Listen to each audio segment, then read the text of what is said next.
વડોદરા વિકાસ તરફ કે વિનાશ તરફ? વોર્ડ નંબર 9ના ડ્રેનેજ કામમાં ગેરરીતિના આક્ષેપોથી વિવાદ. ડ્રેનેજ લાઇનમાં ઈંટોનું ચણતર કરાતું હોવાનો સ્થાનિકોનો દાવો. ઉચ્ચ સ્તરીય તપાસ અને જવાબદારો સામે કાર્યવાહી કરવાની માંગ. વડોદરા શહેરના વોર્ડ નંબર 9માં ચાલી રહેલા વરસાદી ડ્રેનેજ લાઇનના કામને લઈને સ્થાનિકોમાં ભારે રોષ જોવા મળી રહ્યો છે. સ્થાનિકોનો આક્ષેપ છે કે ડ્રેનેજ લાઇનની અંદર નિયમો વિરુદ્ધ ઈંટો મૂકી ચણતર કરવામાં આવી રહ્યું છે, જે કામની ગુણવત્તા અને ટકાઉપણાને લઈને ગંભીર સવાલો ઊભા કરે છે.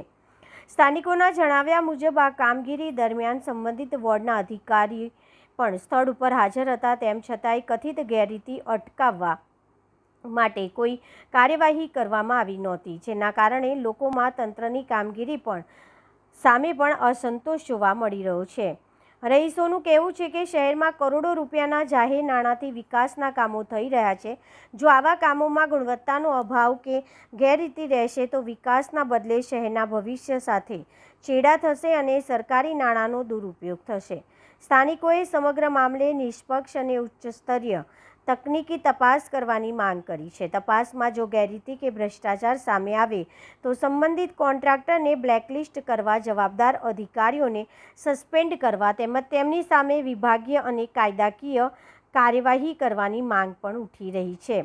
સ્થાનિકોએ વડોદરા મહાનગરપાલિકાના કમિશનરને પણ આ મામલે તાત્કાલિક હસ્તક્ષેપ કરી વિકાસ કાર્યોમાં પારદર્શિતા અને ગુણવત્તા સુનિશ્ચિત કરવા અપીલ કરી છે.